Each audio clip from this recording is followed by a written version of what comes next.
asistentă a venit și, contrar intuiției și așteptărilor mele, m-a sfătuit să las bebelușul la secția de neonatologie, să las personalul medical să îl hrănească cu formulă și cu biberon și să mă bucur de cele 3 zile pe care le-am postpartum în spitalizare ca să mă odihnesc,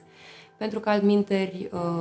odată ajuns acasă, copleșită de oboseală, ar fi urmat ca laptele să mi se blocheze și mi-a spus și că colostrul la momentul respectiv nu era o sursă de hrană suficientă pentru hrana copilului.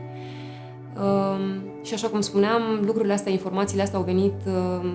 împotriva intuiției mele și dorinței mele de a păstra bebelușul aproape de mine de la start, de a-i oferi sân imediat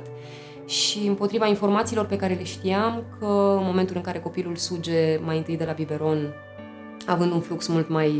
mai mare pe care îl apropie ușor, în mod instinctiv și natural, nu va mai dori să se lupte pentru acel lapte și să sugă de la sân și atunci procesul lui va fi mult mai anevoios. Am avut în schimb noroc, prietena mea este moașă, mi-a oferit pe tot parcursul sarcinii și ulterior în spital informații valoroase despre nevoile mele și ale copilului și m-am bucurat foarte tare să pot apela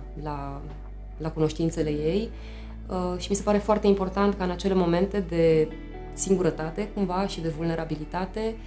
ca mamele să fie sprijinite și informate corect în ceea ce privește nașterea, momentele de după, alăptarea, îngrijirea copilului. Și mi se pare foarte important ca bebelușul și mama să rămână aproape imediat după ce se întâmplă nașterea.